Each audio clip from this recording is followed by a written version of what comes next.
You guys trying to get your pork glazed?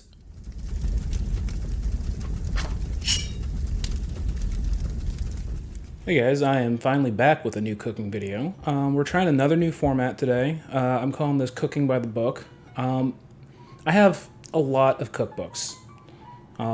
So many that I kind of buy them before I even can really mess with them, cook through them. So I thought this would be a really cool way to, not only for me to actually run through all my cookbooks and cook through them, but also for you guys to showcase some cookbooks that I really like. If you're ever wondering, what sort of cookbook that you should be buying next, I can give you some tips on which way to go. Now, you might be thinking, oh, this just seems like a lazy way for you to make content without having to be creative and think about it. So anyway, today's cookbook, the first cookbook that we're doing, if you've been watching my channel, I've mentioned this one a lot. This is my favorite cookbook, The Food Lab by Kenji Lopez-Alt. Now, I love this cookbook so much because A, the recipes are sound, but B, it does like a really deep dive into food science and, how things are actually working when you cook. And it's presented in a very matter-of-fact, readable way. It's not like just this, wall of text that's just, science jargon and everything like that. It's actual very digestible and easy to read and learn from. I've learned a lot from this cookbook, and I think you will too. So I want to share a recipe with you today. So today we are working on maple and mustard glazed pork chops. So we're just going to pan fry the pork chops, and then we're going to make a little bit of a maple mustard glaze. We're going to throw that in the pan with it and, go from there. So first thing we want to do, we've got our pork chop sitting right here, which I've had dry brining in the fridge for a couple days. Basically all I did was sprinkle it with some salt and stick it in the fridge uncovered. And what that's going to do is help the pork chop just keep like a really juicy, nice texture to it. So we have that off to the side. We've had it sitting out of the fridge for a while so it can come up to room temperature, so it's going to cook more evenly. Same thing you do with a steak. And we're going to go ahead and get our glaze made real quick, just so we have it ready when we're, ready to do the glaze. Now, this recipe is, for a few pork chops, but we're just cooking one big guy, so I'm going to kind of just, have this recipe. Where's my fucking measuring cup? So, I'm going to start off with a 1/4 cup of maple syrup.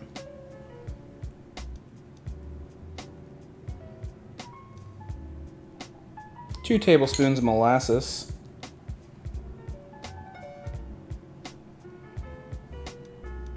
Ish. Just like a splash of bourbon.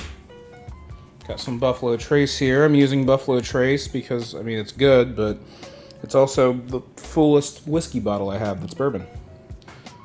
Just a little, about like that. Maybe, I like bourbon. And just a single tablespoon of whole ground mustard.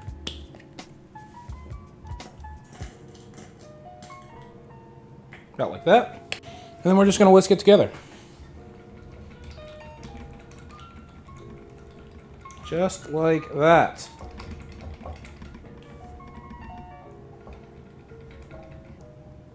Just set that off to the side. Now the only other thing we really need to prep is some thyme. And we don't need much, maybe like 1/4 to 1/2 teaspoon. So I'm just gonna take a couple stalks here, maybe more than a couple. We're just gonna strip it. If you don't know, best way to strip thyme, start at the top. Sometimes that happens, that's fine.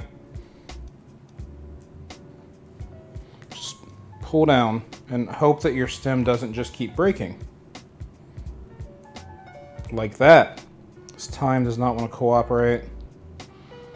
It's okay if you get a little bit of stem in there. It doesn't have to be perfect. Just like that, and then we're just gonna mince it.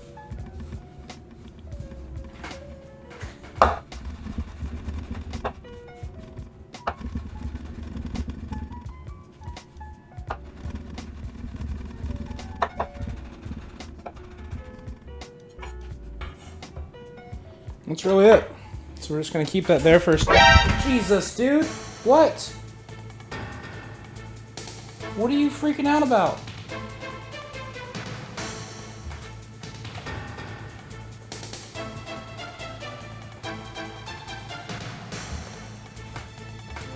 I don't know what he just freaked. Okay. Alright, so we're gonna go over to the stove. Alright, so we are over at our stove. Got a cast iron skillet preheated, about medium-high heat, and hit with just a little bit of canola oil. And we're just gonna take our chop, just gonna lay it in there. And obviously we want to hit it with some pepper.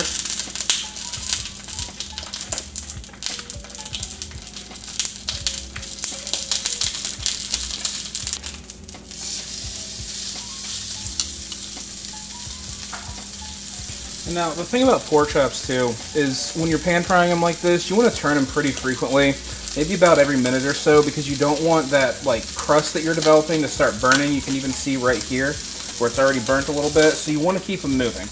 You want to keep these moving until they reach an internal temperature of about 135 degrees.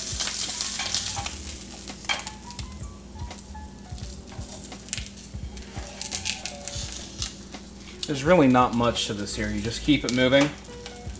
And after a couple more minutes, we're going to throw our butter and thyme in here. And now I've been going for a few minutes, and I'm just going to throw some butter in here. Let that melt. Put our thyme in as well. And now at a certain point, it might start getting really smoky. You might start seeing the oil start burning.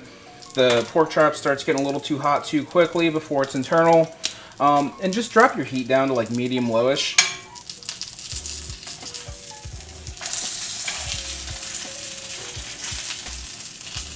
And we're just going to keep flipping that pretty frequently. Keep that even cook going. I've already didn't flip it quite soon enough on this edge here. That's okay. You know, sometimes a little bit of a burnt crust, a little bit, not a lot. Sometimes I like that, and I'll probably enjoy this. All right, the chop's looking pretty good here. Hit it with our instant read thermometer, and yeah, we're good to go. We're going to pull this over to our wire rack sheet we had sitting out. Just let it rest for a few minutes.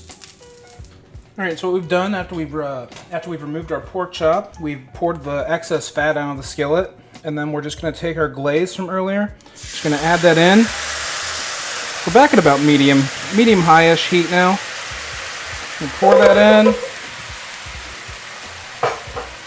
Just going to start whisking it, keep it moving. And this is going to move pretty quick, so it's going to reduce down. It's going to get this syrupy texture. It's not going to take long at all, especially since we don't have a lot here.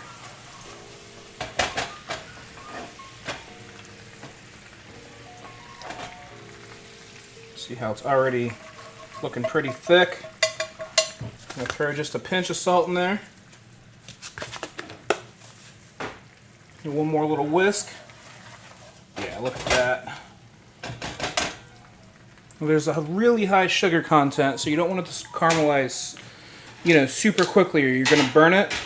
Just get that pork chop right back in there.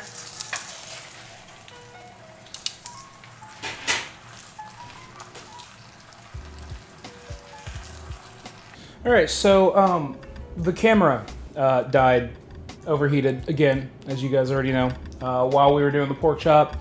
That last step was super easy though. You just put the pork chop in the glaze and move it around to coat it. That's literally it.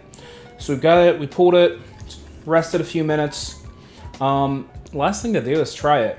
Now I think it's only right that I cut into this with a knife by Con, which is the brand of knives that Kenji Lopez endorses, which was recently sent to me by Con Knives. I do have a review on this coming very soon. And, let's just hop in. It's a big boy bite. Let's make it not so big.